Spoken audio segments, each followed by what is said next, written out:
Well, good morning, everybody. Thank you very much for checking in on our webinar this morning.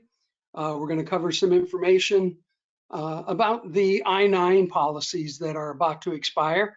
The Department of Homeland Security has issued a notice that as of July 31st, all documents must be verified in person. So all of those policies that happened during COVID are scheduled to expire. So this is their notification. You have until August 30th to catch up, and this is going to apply to anybody you've hired that you have not viewed their documents in person. And so essentially it's going back to the pre-COVID rules. So we'll talk a little bit about what an I-9 is and why it exists, what the COVID policies were and what was allowed, what the new guidelines are going to be and what compliance requirements are going to happen between now and August 30th.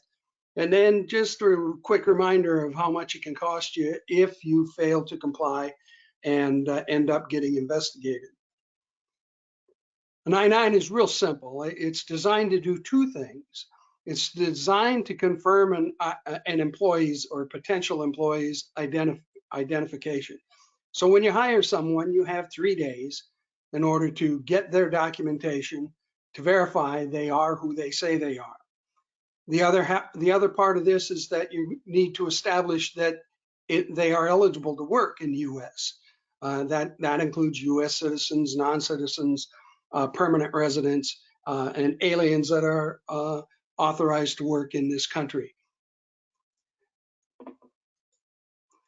This all started in 1986.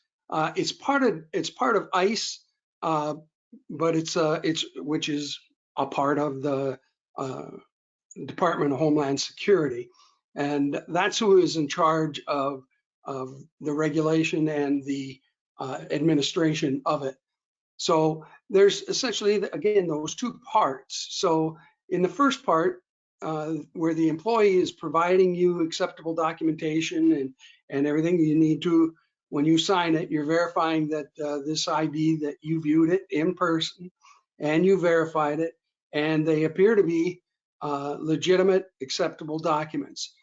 If you need to see a list of the documents that are allowed or accepted, that's the link down there at the bottom of the page here.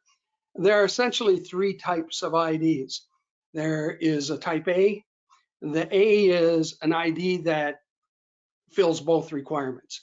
It verifies their identity and proves that they're eligible to work. Most common one for that is of course, a passport.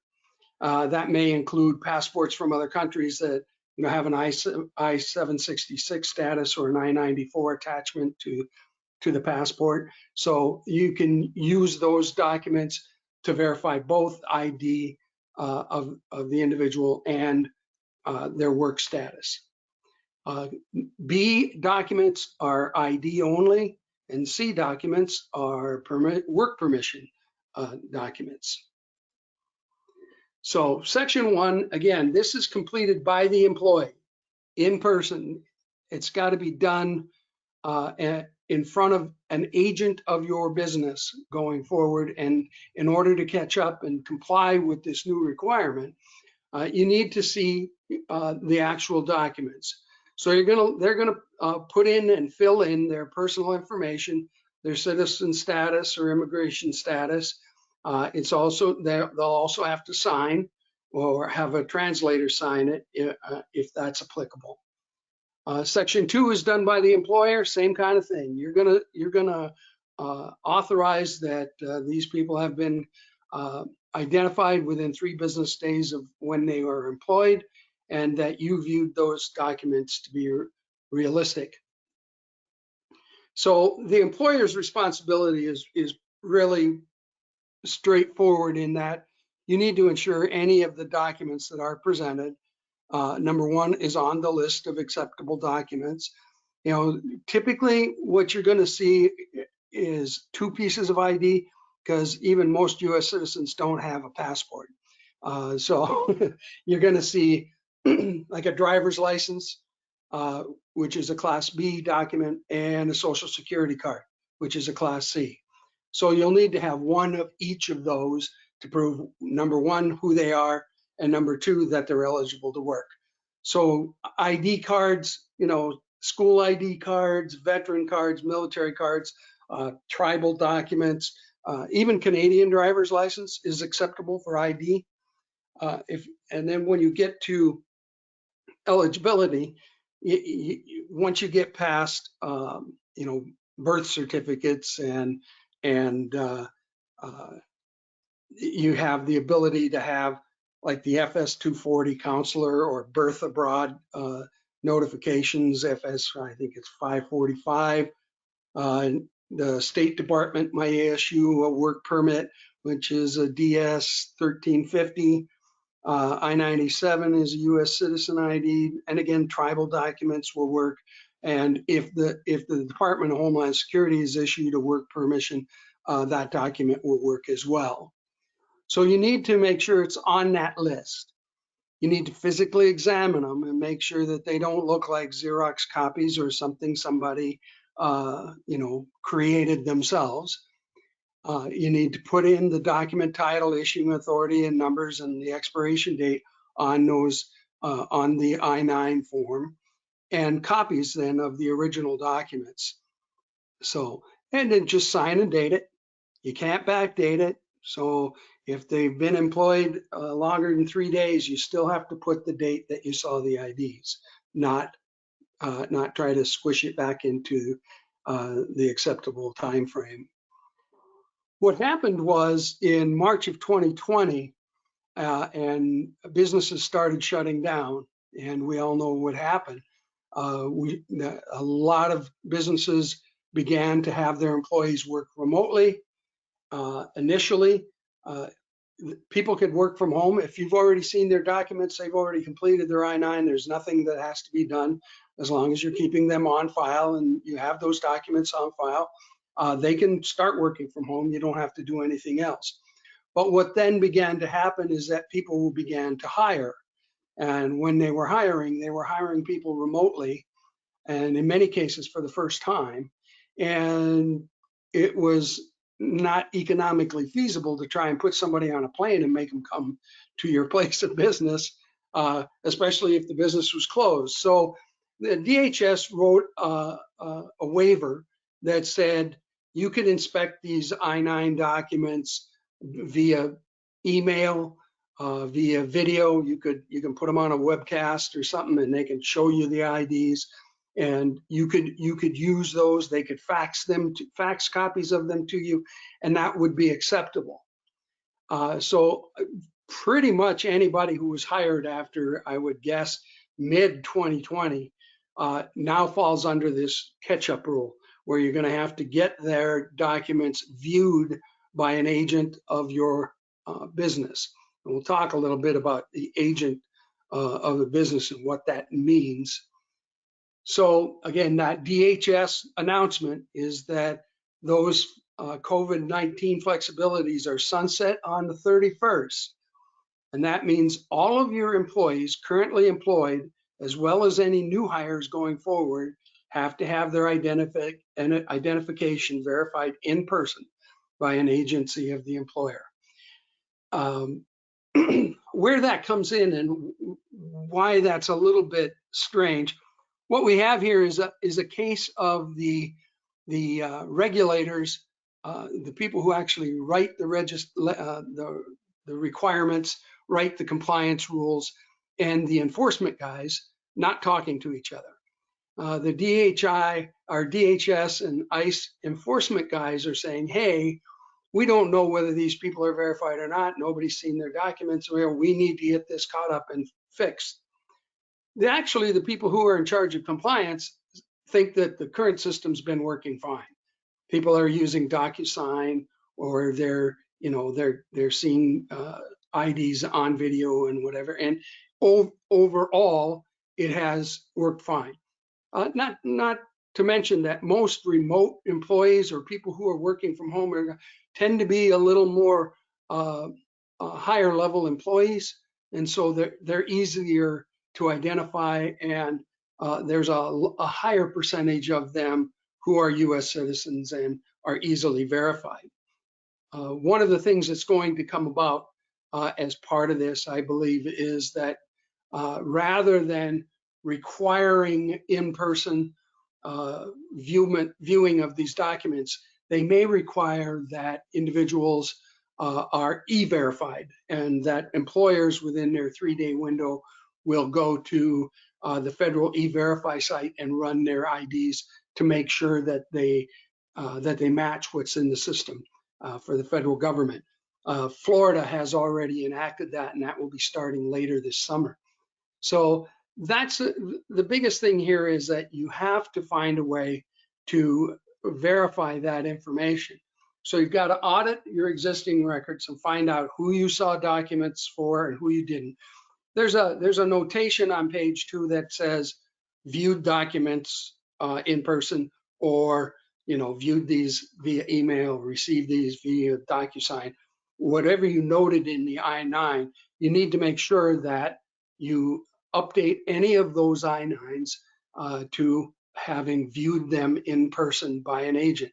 And what you personally, or the business owner personally, or HR department, or whoever you have deemed an agent of your company has to sign the I-9 to make it correct. So you got to physically identify that. The strange thing about this is that an agent of the employer is not really well defined. It can literally be almost anybody you say is an agent. You don't have to have a professional or contracted relationship with them. They don't have to have any particular expertise. And in fact, in some cases, people have used family members to, you send the I-9 to the person you're hiring, and they have one of their family members say, yes, I saw these IDs and they look good, and sign the document, send it back to you. If you're going to do that, you really should have some kind of written policy, or some kind of structured process. And that may be like a DocuSign process or something that you do online, so that there's a track record of where that document is. And then you have to go into that I-9 and you have to annotate that little space in there to documents physically verified, and with the date and who the person was that saw the IDs. So that agent of an employer is a very vague requirement, but you can hire people in the town where these people live, or you can find some other methodology to get somebody to sign it and say, yes, I saw their IDs. If you don't get this thing caught up, it can get pricey in a hurry.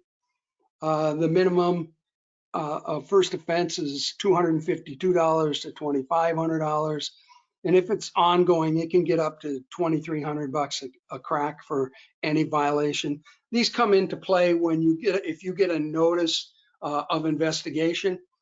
This typically happens when either you have a number of instances where you filed a W-2 or a 1099 and they come back unverified or undocumented, and you end up waking up ICE or waking up one of the federal authorities at DHS, and they decide to take a look at your records. You have to have these things on file.